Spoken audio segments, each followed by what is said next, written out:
bom. Lá na igreja, nós estamos neste ano, aliás, nós estamos já há quase 3 anos numa série. Nós começamos lá em Lucas, na história que Lucas contou para o seu amigo Teófilo, sobre quem era Jesus. E nós fomos pregando trecho a trecho o Evangelho de Lucas, capítulo a capítulo, versículo a versículo, e nós fizemos isso em 82 semanas.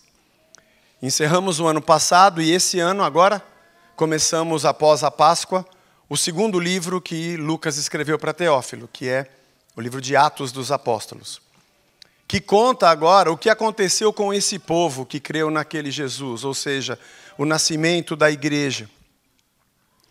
E nós estamos, aliás, nesse final de semana, tem os pastores ministrando lá, nós estamos entrando no capítulo 8 de Atos. Daqui a pouco chegamos na conversão de Saulo, e assim Deus tem nos alimentado com a verdade do Evangelho. E essa visitação nesses textos tem nos ensinado muito sobre a comunidade da fé. O anúncio do rei, o anúncio do reino, o anúncio de uma nova vida, e como essa comunidade foi se formando. Eu não acho que o livro de Atos conta para a gente uma igreja que a gente deva imitar ao pé da letra. Afinal de contas, nós estamos a 2000 anos de distância cultural, social, até religiosa daquele povo. Até mesmo a realidade nacional, imperial. A gente tem muitas distâncias, mas a essência e o coração é o que nos torna de verdade a igreja. Quando nós dizemos que nós amamos a nossa igreja, nós estamos dizendo que nós amamos o quê? O que eu amo quando eu digo que amo a minha igreja? Eu sei que existem muitas diferentes propostas de desenvolvimento de fé na fé cristã. Diferentes maneiras de se anunciar o Evangelho. Há pessoas que têm, ou comunidades que têm um modelo eclesiológico, um modelo de trabalho, e muitas pessoas se apaixonam pelo modelo de trabalho. Algumas têm uma proposta musical diferente, e as pessoas se apaixonam pela proposta musical. Algumas apresentam uma cultura de interpretação diferente. Algumas são mais conservadoras, outras são mais liberais, e as pessoas procuram um lugar onde elas se encaixem. No mundo pós-moderno que nós vivemos, onde tudo tem a ver com mercado, consumo, prazer e experiência, nós também somos levados a procurar uma comunidade do mesmo jeito que a gente procura um restaurante. A comida ali é boa, mas as pessoas não tratam a gente bem, vou procurar outra. Ali é muito gostoso, nossa, o ambiente, mas a música é muito alta. Mas a comida é gostosa, viu? Mas eu tenho que colocar um tampão no ouvido para conversar com alguém? Uma loja, num mall, um posto de gasolina. A nossa humanidade que busca satisfação e prazer nisso aqui, na nossa carne, na nossa existência, nos leva a escolhermos a comunidade que nós vamos estar como se fosse um serviço prestado que me agrada. E isso é um grande perigo, tanto de quem oferece o serviço quanto de quem busca. Porque, afinal de contas, eu não posso negociar e nem barganhar o que o Evangelho diz. Eu só posso dizer o que ele diz. E eu não posso escolher o que eu quero ouvir. Eu devo escolher ouvir aquilo que Deus quer dizer. Afinal de contas, quando eu digo que eu amo algo, o que eu amo nesse algo quando eu digo que eu amo? E nessa jornada nossa entre Lucas e Atos, eu fui descobrindo e formulando algumas ideias sobre o que é essa comunidade a qual nós amamos. Esse senso de pertencimento, um lugar onde eu me encontro e ganho significado, onde eu encontro razão de ser o que eu sou. Oh, muito obrigado, Léo. Eu vou tomar um golinho, porque minha garganta está ruim, irmãos. Nós estamos hoje, essa noite, nós dormimos uma noite tranquila. São 3 noites que a gente viaja, dorme, viaja, dorme, viaja, dorme. Ar-condicionado, sai do ar-condicionado, entra no ar-condicionado, sai do ar-condicionado. E nós já estamos com... Eu estou perto dos 60, irmão. Não parece porque eu faço harmonização facial.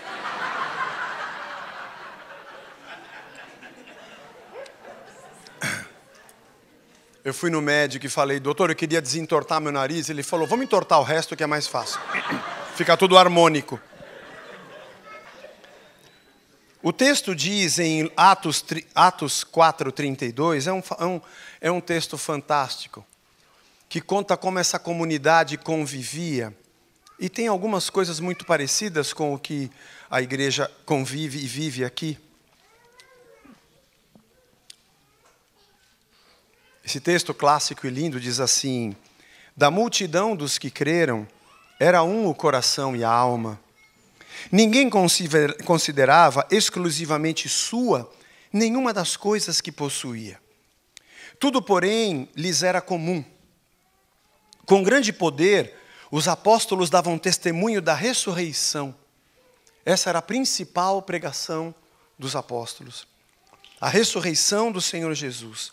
E em todos eles havia abundante graça, pois nenhum necessitado havia entre eles.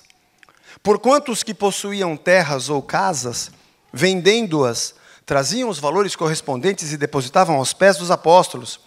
E então se distribuía a qualquer um, na medida que alguém tinha necessidade. Isso aqui é muito bonito. Acho que o texto ele é autoexplicativo. Uma comunidade que tinha vidas entrelaçadas com vidas. Onde a dor de alguém passava a ser a minha dor. Onde a necessidade do outro me incomodava. E onde a graça, o amor, a misericórdia estavam presentes. A igreja é uma comunidade. A igreja é um grupo de gente. A igreja são pessoas que se decidiram pelo mesmo Cristo e que se encontraram. Eu não sabia nem o que fazer da minha vida. Quando eu encontrei a Cristo, eu também me encontrei. E quando eu encontrei a Cristo e me encontrei, eu também encontrei você fazendo a mesma coisa. E aqui nós nos encontramos como igreja. A coisa mais bonita para a vida de um pastor é a gente olhar e ver a galera se divertindo, tendo amizade, socorrendo um ao outro. Quando eu vejo nas fotografias do Instagram, alguém, aquele casal falou para minha esposa, eles se conheceram, porque esse aqui está na casa daquele comendo pizza, olha que legal. Já tem um pequeno grupo natural acontecendo aqui. São pessoas que se permearam nos seus sentimentos e coração.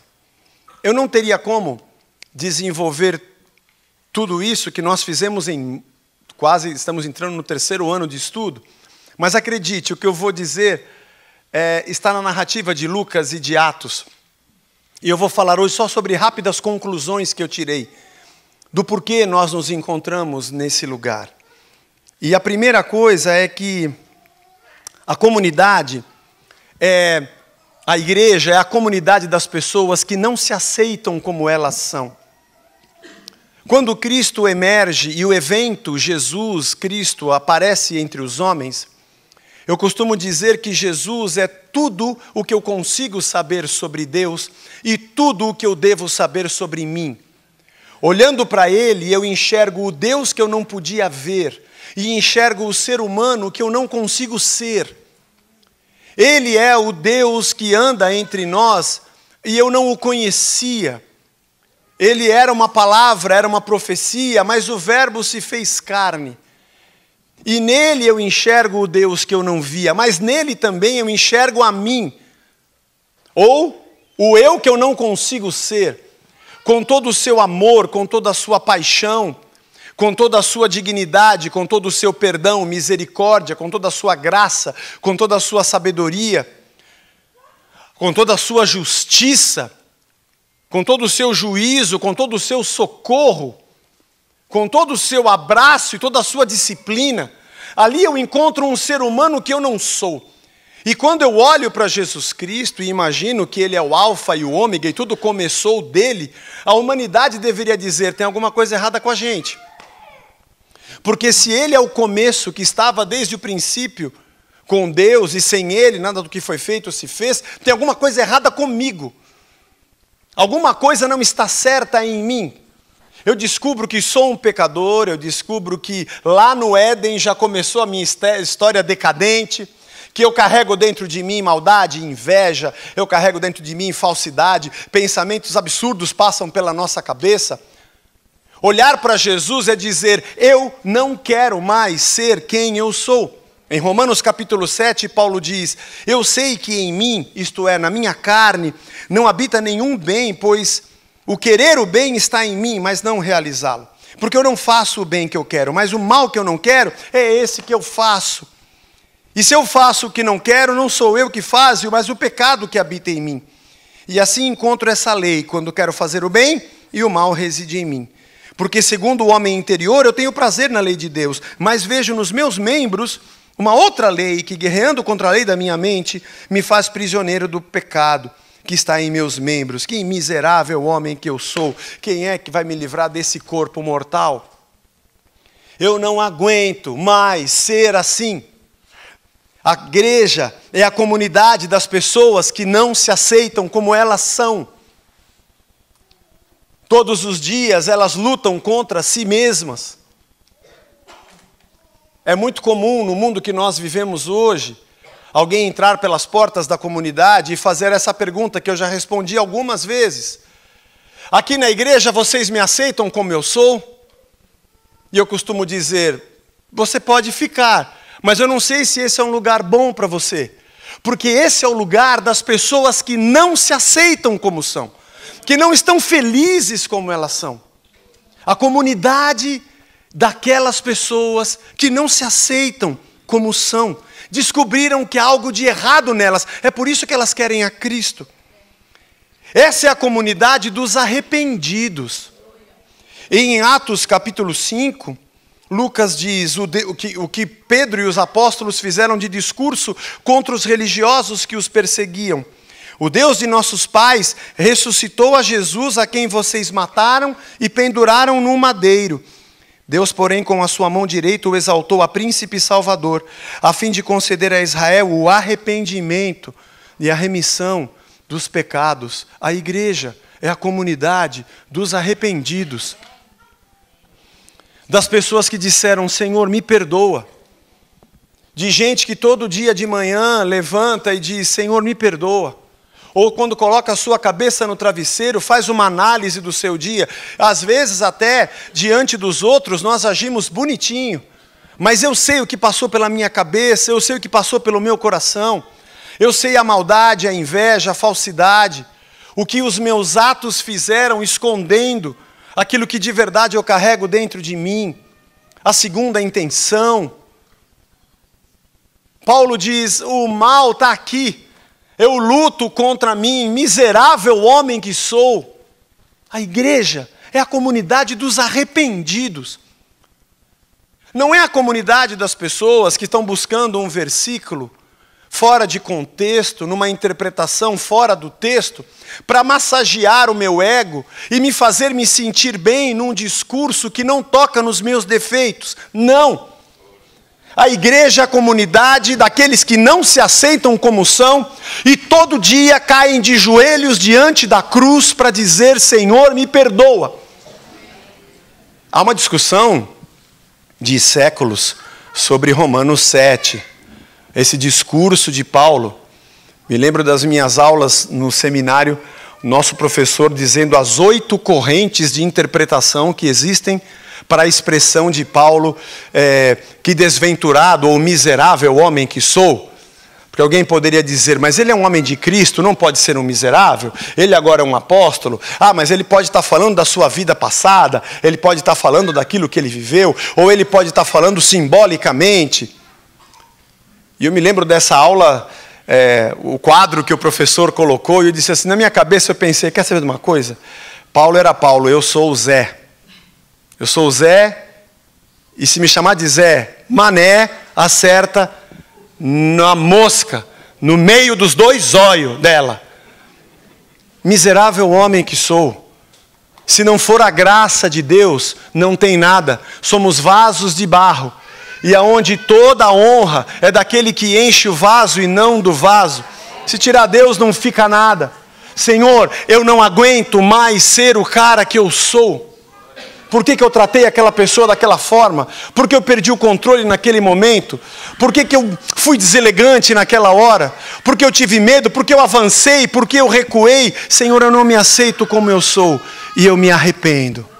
A comunidade daqueles que não se aceitam como são e a comunidade daqueles que são arrependidos.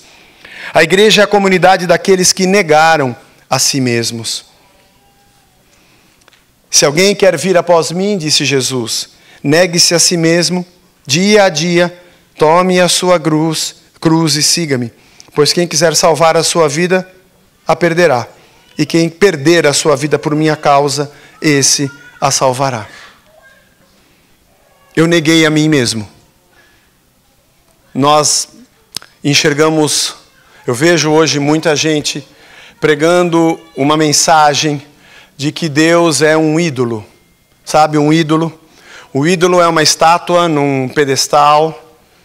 E o ídolo é um tipo de divindade onde eu faço os meus ritos religiosos, apresento minhas oferendas e recebo do ídolo aquilo que eu quero. Muita gente acha que a igreja é o lugar da realização dos meus planos e dos meus sonhos. Veja, eu não estou dizendo que Deus não seja bom, Ele é.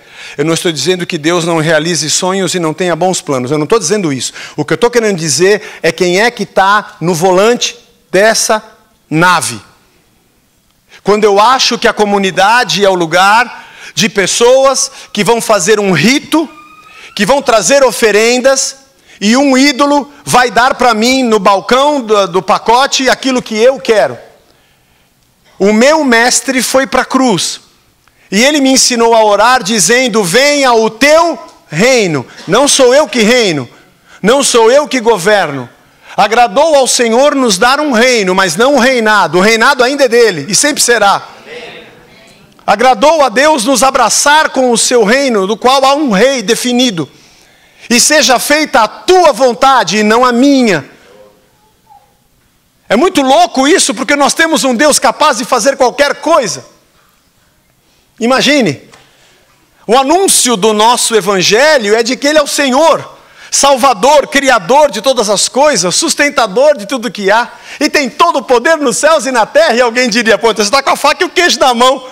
Você tem um Deus que faz tudo o que você quer, agrada bastante a Ele, porque Ele faz o que você deseja, Ele pode fazer qualquer coisa. Mas isso é o contrário do evangelho. Porque Ele pode fazer tudo, porque Ele tem todo o poder, eu me achego a Ele de joelhos. Porque eu desejo não a minha vontade, porque eu descobri que miserável homem que sou. Se eu for largado à minha sorte, eu vou meter os pés pelas mãos. Eu sou da comunidade dos que não querem ser mais o que são, da comunidade dos que se arrependeram e da comunidade daqueles que negaram a si mesmos. Senhor, eu acho que esse caminho aqui é melhor, eu queria muito que isso aqui acontecesse, eu estou aqui orando para o Senhor me dar aquilo, mas eu queria te dizer uma coisa. Eu estou pronto para o Senhor fazer o que o Senhor quiser. Porque aqui nessa história o Senhor continua sendo Senhor e eu continuo sendo servo. É o Senhor que manda e é a gente que obedece. Eu estou aqui para dizer que os meus planos e projetos, os canudos que eu trouxe, os rolos de plantas, eu estou jogando tudo fora. Eu nego a mim mesmo e eu deixo a mim mesmo para trás. Isso é muito difícil, isso dói demais.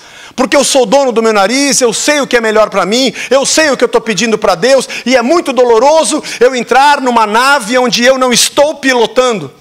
Eu gostaria muito que Deus fizesse as coisas do jeito que eu quero, mas Ele não faz, irmãos. Ele faz do jeito dEle, na hora dEle, no tempo dEle. E tem dia que Ele nem faz, para que eu aprenda, que eu dependa dEle. E tem dia que Ele faz exatamente o que eu pedi. E eu descubro que não é porque eu quis, mas é porque eu acreditei e pensei aquilo que Ele estava querendo. Essa é meu único mérito, é a total submissão. A comunidade daqueles que negaram a si mesmos. Quando alguém diz, como é que é o método aqui dessa igreja? Lá na igreja a gente chama Casa da Rocha, tem um Conhecendo a Casa, que é para a galera que quer ser novo membro, vindo de outras comunidades. E eu vou dizendo essas coisas.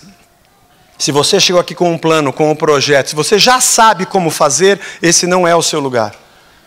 Aqui é o lugar das pessoas que negaram a si mesmas, que descobriram que não são aquilo que deveriam ser e que estão prontas para recomeçar do zero. Assim também é a comunidade dos mortos para esse mundo. A igreja é a comunidade dos que foram sepultados com ele na sua morte. É aqueles que esmurram o próprio corpo. É a comunidade das pessoas que vivem de morte em morte e de ressurreição em ressurreição. Gálatas capítulo 2, Paulo diz no verso 19, eu, mediante a lei, morri para a própria lei, morri para a lei a fim de viver para Deus. Eu estou crucificado com Cristo. Logo já não sou mais eu quem vive, mas Cristo vive em mim. Esse viver que agora tenho na carne, eu vivo pela fé no Filho de Deus, que a si mesmo se entregou por mim e me amou. Filipenses 1, 21, ele diz algo semelhante, porque para mim o viver é Cristo e o morrer é lucro. É louco isso. Mas a igreja é a comunidade daqueles que estão esperando a morte. É difícil, porque a gente está muito ligado nisso aqui, irmão. Nesse chão aqui, ó. Nessa grana aqui, ó. É isso aqui que faz a nossa cabeça. A nossa vida gira em torno do carro que eu vou ter, da casa que eu vou morar. Tudo bem, nós somos dessa terra, até um certo ponto, até a página 4, 5 está valendo. Mas cuidado, porque a gente materializa demais a nossa vida. Nós não conseguimos repetir com tanta alegria o salmista que diz: como suspira a corça pelas correntes das águas, assim a minha alma tem sede de Deus. Quando irei e me verei perante a face do Senhor? Quando acontece, alguém falece, morre, a gente fica triste. Claro, a pessoa partiu. Mas às vezes a gente fica triste demais. Devia dizer até logo, prepara lá o joguinho do sábado que eu estou chegando, quero jogar na lateral direita. Se prepara, é o nosso lugar. Paulo diz, para mim o viver é Cristo. Enquanto eu viver aqui, eu quero viver Cristo. Porque se eu morrer, eu estou no lucro. A gente quer morrer porque está sem dinheiro, a gente pede a morte porque o nosso carro furou o pneu na estrada, a gente fica desesperado e quer morrer porque a noiva desmanchou o noivado. Mas a gente deveria dizer, eu quero a morte porque eu quero me encontrar com Ele. Eu não vejo a hora de estar na mão do meu Senhor. Eu me lembro do último vídeo que tem do Dr. Russell Shedd lá em São Paulo. Um grupo de pastores foi visitá-lo e colocaram o vídeo na internet. E falaram, como é que o senhor está, pastor? Ele falou assim, é uma coisa estranha, ele falou. Eu estou desmamando da vida e logo eu vou encontrar o meu Senhor. Sabe como é que é? A gente está cansado no fim do dia e a gente vai correndo para casa. Não vejo a hora de tomar aquela ducha. Não vejo a hora de entrar naquela banheira. Hoje à noite tem a série, eu quero ver mais uns 3 episódios. Dificilmente a gente fala, acabou o trabalho, não vejo a hora de chegar em casa, botar meu joelho no chão e agradecer a Deus. Eu não vejo a hora de chegar em casa, abrir a palavra e me alimentar um pouco mais dele. Vamos aqui para nós, irmão. Eu sempre digo na igreja, Senhor, dá um tempinho, eu quero falar uns negócios que não é bom o Senhor ouvir. Muito obrigado. Irmão, a gente não é crente porcaria nenhuma. A gente gosta mesmo, é disso aqui, ó. A gente está muito ligado nisso aqui. É por isso que a teologia, não é teologia, é uma cosmovisão, da prosperidade é tão forte nesse mundo. Porque o povo está ligado nisso aqui, ó. Minha mãe faleceu ano passado, está na glória. Uma vez, eu sempre ia, às vezes ela ia almoçar comigo, às vezes com meu irmão, ia na igreja que eu pastorei, ou na igreja dele de manhã, almoçava com a gente, à tarde eu levava ela para casa, um dia eu deixei ela em casa, era próximo do aniversário dela, e eu falei assim, mãe, está chegando o seu aniversário, o que a senhora quer? Estou pensando em dar algo, o tênis da senhora está velho, a senhora não quer um tênis? Não, um tênis, pode me dar um tênis. E eu falei, qual que a senhora gosta? A senhora gosta de Nike, Adidas, Puma? E ela falou, eu gosto de um que não dói meu pé. Então eu vou levar a senhora para experimentar. Ela está pouco ligada com a etiqueta. Ela está pouco importada, se importava muito pouco com a moda. Isso aqui fazia muito pouco sentido para quem queria estar com os netos e com os filhos, já perdeu o esposo e quer se encontrar com ele na glória. Para quem já viveu a vida e percebeu que isso aqui é tudo besteira, que um dia a gente tem e outro a gente passa. Carro novo fica velho. E o dinheiro a gente gasta. Bem-aventurados aqueles que descobriram que a sua vida é o Senhor. A igreja é a comunidade daqueles que estão prontos para morrer, estão dispostos à morte. Mas a igreja é a comunidade dos ressurretos. Romanos 6, 4 a 14 diz: fomos sepultados com ele no batismo, na sua morte, para que como Cristo foi ressuscitado dentre os mortos pela glória do Pai, assim também andemos em novidade de vida. Ah, comunidade daqueles que nasceram de novo. Se formos unidos com ele na semelhança da sua morte, certamente o seremos também na semelhança da sua ressurreição. Sabendo que a nossa velha natureza foi crucificada com ele, para que o corpo do pecado seja destruído e não sejamos mais escravos do pecado, pois quem morreu está justificado do pecado. E se já morremos com Cristo, cremos que também viveremos com ele. Sabemos que, havendo Cristo ressuscitado dentre os mortos, já não morre a morte já não tem mais domínio sobre ele. Pois quanto a ter morrido de uma vez para sempre, morreu para o pecado, mas quanto a viver, vive para Deus. Assim também vocês, considerem-se mortos para o pecado, mas vivos para Deus em Cristo Jesus.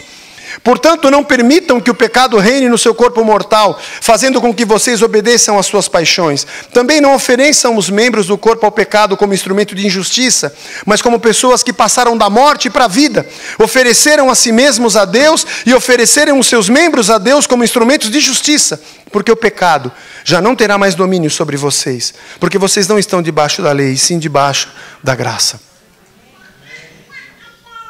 O Evangelho nos anuncia um novo reino, um novo mundo, de uma nova humanidade, de um novo tipo de ser humano, nascido de Deus. A igreja é a comunidade de gente que nasceu de novo. Deixaram as coisas para trás. Em Efésios está um texto bonito que Paulo diz que a cruz está colocada entre ele e o mundo, de maneira que quando o mundo olha para ele, acha que ele está morto, e quando ele olha para o mundo, ele acha que é o mundo que está morto. É muito legal isso, é como se fosse um vidro mágico. O mundo olha para Paulo e fala: esse cara está morto, ele morreu, pô, olha lá. Ele não quer sair com a gente, não está na gandaia, não quer mais coisa que a gente fazia, não persegue mais a igreja. Esse cara morreu. Mas do outro lado do vidro, Paulo está vivinho. E ele olha para os outros e diz: mas essa vida que eles vivem, isso para mim é morte. É a comunidade daqueles que descobriram que não querem mais ser o que eram. A comunidade daqueles que se arrependeram, daqueles que negaram a si mesmos e esmurraram o seu próprio corpo. É a comunidade daqueles que se entregaram à morte desse mundo e morreram para essa morte. E é a comunidade das pessoas que nasceram de novo. Tem uma nova mente e um novo coração, que as leis não foram escritas externamente numa tábua de pedra para que a gente seguisse como um mero conceito religioso, mas foram escritas em tábuas de carne, que tem dentro de si o Espírito de Deus que os constrange do pecado. A comunidade daqueles que morreram e ressuscitaram. A igreja é a comunidade dos servos. Mateus 20, 28, Jesus diz: eu não vim para ser servido. Diaconel é o verbo. De onde vem o nosso substantivo diaconia? Serviço. Eu não vim para ser servido, eu vim para servir e dar a minha vida em resgate de muitos. Em João capítulo 4, verso 34, ele diz: a minha comida e a minha bebida é fazer a vontade que está no céu, do Pai, a vontade do Pai que está no céu, e realizar a sua obra. Assim a comunidade daqueles que servem. Estudamos há 2 domingos atrás, Atos capítulo 6, quando houve discórdia entre as viúvas hebreias e as viúvas gregas na distribuição da comida. E os apóstolos disseram assim: olha, vamos escolher 7 homens aqui, cheios do Espírito, de boa reputação, que cuidem da mesa e da distribuição, enquanto nós cuidaremos da palavra. Gente que sirva a mesa, enquanto nós cuidaremos do ministério da palavra. É bonito esse texto no original, porque tanto servir as mesas, quanto o ministério da palavra é o mesmo substantivo, diaconia. E eu costumo dizer que a igreja só tem 2 ministérios: gente que serve mesa e gente que serve palavra. Quem prega, quem canta, quem dá aula para as crianças, quem discipula ou faz uma classe de escola bíblica está servindo palavra. E quem trabalha, ajuda, organiza, põe pulseirinha na gente, coloca os horários, está servindo mesa. Mas todo mundo está servindo. Não tem cacique na igreja. O pastor é o primeiro servo. que se prepara, estuda, ora e vem para te servir, para te alimentar, para te abençoar. Porque a igreja só tem servo. Meu professor de grego dizia que aos pés da cruz o terreno é plano. Está todo mundo no mesmo patamar. Temos ministérios que são serviços que nos diferenciam no quanto a gente doa e onde a gente doa. Mas só tem gente que doa. O único que é Senhor é Cristo. Falei isso domingo passado. Você quer saber se uma pessoa é serva? Trate ela como uma serva. Se você tratar ela como uma serva, ela ficar feliz, é porque ela entendeu o Evangelho. Agora, quando a gente trata um servo como servo, ele fica ofendido porque ele quer ser senhor, tem alguma coisa errada com ele. A igreja não é a comunidade para ser explorada por um grupo pequeno de pessoas. A igreja não é um lugar para fazer com que o projeto pessoal de poder de um líder aconteça.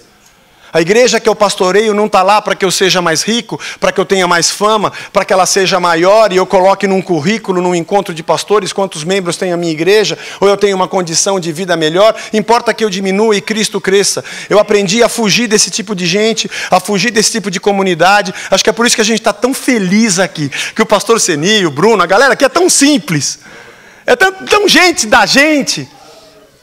Porque isso aqui é igreja, é uma comunidade de gente que se descobriu junto em Cristo, que morreu junto, que se arrependeu junto, que servem juntos, porque é uma comunidade de servos. O ideal era alguém entrar na igreja e falar: escuta, quem é que manda aqui? Ah, não tem ninguém que manda aqui. Eu queria falar com alguém que decide aqui, então. A gente tem que falar com ele lá. Você espera a gente orar? Leve-me ao seu líder. Então, você tem que esperar. Vou reunir a liderança, nós vamos pedir a Deus. Eu estou lá agora, estou aqui e foi aprovada uma proposta nossa para o aluguel de um outro imóvel vizinho ao nosso, para a gente ampliar um pouquinho a igreja. Aliás, eu vim viajando preocupado com a proposta, eu falei, e o proprietário estava lá com o advogado, tal. Agora o pessoal está tocando lá. E ele fazia as perguntas, demorou uns 10, 15 dias para a gente chegar na proposta. Você espera que nós vamos conversar. Mas você não é o pastor? Eu sou, mas tudo a gente resolve assim. Aí tem o nosso conselho, a gente ora, a gente pede, conversa. A última foi quando eu estava vindo para cá, no aeroporto, lá em Campinas, de noite, fizemos uma reunião, porque ele deu uma resposta. O que o senhor acha da nossa contraproposta? Eu falei: eu não acho nada. Na verdade, eu até achava. Mas aí eu reuni a galera, a gente fez uma reunião pelo Zoom. O que vocês acham? Vamos orar, vamos pensar. Ah, Zé, se a gente apresentar isso, eu não sei. Eu estava até meio desanimado. Até achei que a proposta que o pessoal do conselho fez, nem sei se era melhor. Acho que era melhor ter aceitado a deles, eles não iam aceitar, mas quer saber? Na multidão dos conselheiros, há sabedoria. Fechamos, mandamos, aí eles mandaram a resposta anteontem para a gente. Metsa, nem muito lá, nem muito cá, mas chegou num termo bom para a gente reformar. E eu falei: que bom, eu não sou dono, eu vou morrer, se Deus quiser. Já pensou não pagar mais imposto de renda, não ter mais dor no ciático? Já pensou não tomar mais remédio para pressão? A igreja é uma bênção, Deus é um pai maravilhoso, mas tem uns filhos chatos, de vez em quando vem uns caras encher a paciência da gente, e pela internet, gente que reclama da nossa música. A terra aqui é muito bom, irmão. Tem um pastor amigo que diz assim: se você vai para o inferno, isso aqui é o mais perto do céu que você vai chegar. Mas se você vai para o céu, isso aqui é o mais perto do inferno que você vai ver. E é verdade mesmo. A comunidade de gente que serve uns aos outros. Eu fiquei até sem graça. Eu dormi na casa do Léo. Depois o Felipe trouxe a gente para cá. Aí nós parou lá, né, no Tim Horton. Ele falou: vou comprar um café para vocês. Eu não pago o café, mas vocês estão pagando tudo, Deus do céu. Vocês convidam a gente, pagam a nossa passagem, dá a camiseta para nós, dá lugar para dormir, lugar para comer e ainda deixa a gente tocar ainda. Olha, irmão. A igreja é a comunidade dos servos. E por fim, a igreja é a comunidade dos adoradores. Gente que saiu da condição de rebelião para um estado de adoração. Paulo diz que nós éramos gente de inimizade contra Deus, lá em Colossenses 1. Mas pelo sangue da cruz, ele desfez a inimizade e nos aproximou de Deus. Jesus disse: eu chamo vocês de amigos, porque só um amigo fala o que o Pai está dizendo para ele. A comunidade daqueles que deixaram o estado de rebelião e entraram numa missão de adorá-lo e anunciá-lo. Eu acho que é por isso que a gente ama a nossa igreja. Não é por causa do prédio bonito que ela tem, ou porque ela tem um estacionamento melhor, apesar que é muito bom ter um prédio bonito, e é muito legal. A nossa igreja agora vai ter um estacionamento, graças a Deus. Mas o povo tinha que achar lugar na rua, e tomava multa, e parava na frente do vizinho, e o vizinho vinha reclamar. Tinha época que vinham guinchar o carro, tinha que pôr segurança, porque São Paulo sabe como é que é, né, irmão? Você põe o pé para fora, já roubam seu tênis. Eu estava falando com a minha esposa, a gente tem que ter um telefone no carro para quando for assaltado, para eles levarem o telefone do roubo, e a gente ficar com o telefone que tem os aplicativos que a gente usa. Mas é verdade, irmão, São Paulo, mas quem já morou em São Paulo sabe como é que é. Alguém fala assim, eu vou lá para São Paulo, vai passear, vai lá pegar uma inversão térmica, o pessoal da Cracolândia está assaltando, 10 pessoas cercam o carro, rouba tudo. Ah, Deus, leva nós para o céu rápido. E de preferência junto com essa galera que é a comunidade que eu amo. Não é? Juntos, a comunidade. É fácil amar uma igreja onde as pessoas não querem se impor, elas não se aceitam como são. É fácil amar uma comunidade onde todo mundo está de joelhos aos pés da cruz, arrependido, precisando melhorar. É fácil amar uma comunidade de gente que todo dia está negando a si mesmo para te abraçar e não negando a você para se perpetuar. É muito fácil amar uma comunidade de gente que está morta. E quando você chega para dizer algo de observação para alguém, ela diz, eu também já não quero mais ser assim. E eu estou pronto para morrer. É fácil amar uma comunidade de gente ressurreta, de vida nova, de novamente, novo coração, novo comportamento, amor e graça a partir de Cristo. É fácil amar uma comunidade de servos, que quando eu chego, tem sempre alguém de mão estendida para mim, dizendo, vem aqui que a gente te ajuda. É fácil amar uma comunidade de gente que só quer uma coisa, glorificar o nome de Deus, não a nós, Senhor, não a nós, mas ao teu nome seja a glória. E gente que sai em missão, anunciando, como Jesus disse no Sermão do Monte, em Mateus 5,16, assim brilhe a vossa luz diante dos homens, e eles vejam as vossas boas obras e glorifiquem ao Pai que está no céu. John Stott diz que a igreja é uma comunidade, no seu livro Igreja Autêntica, que adora e missiona. A gente vem para contemplá-lo e sai lá para fora para mostrar quem ele é. E traz mais gente para olhar para quem ele é. Não tem a ver conosco, não tem a ver com a nossa honra, não tem a ver com a nossa pompa, tem a ver com o Cordeiro de Deus que tirou o pecado do mundo. Nele eu me encontrei. Nele eu encontrei a salvação. Nele eu encontrei você e você me encontrou. E a gente ama ser a comunidade dos discípulos do Cordeiro. Senhor Jesus, nos ajuda todo dia a morrermos um pouco mais para nós mesmos. Senhor Jesus, nos ressuscita todo dia, porque ontem nós morremos mais um pouco aqui, orando, na mensagem, na pregação. A gente morreu um pouco ontem aqui, para nascer um pouco mais de novo. Renova o nosso coração e a nossa mente. Endireita os nossos caminhos, nossas veredas, nossos passos.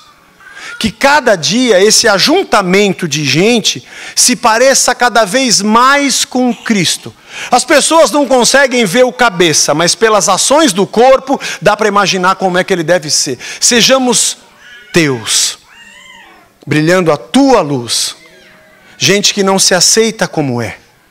Gente arrependida, gente que negou a si mesmo, gente que morreu, gente que nasceu de novo para servir, para te adorar e para demonstrar quem é Cristo. Obrigado. Nenhum de nós aqui conseguiria ter um plano tão maravilhoso, edificante e perfeito, mesmo num mundo decaído, quanto o teu plano de fazer nascer pela tua morte a tua comunidade, a tua igreja. Obrigado, Senhor, pelo teu sangue e obrigado por esta comunidade. Nos ajuda a sermos cada dia mais servos aos pés da cruz. É o que nós te pedimos em nome de Jesus. Amém. Amém.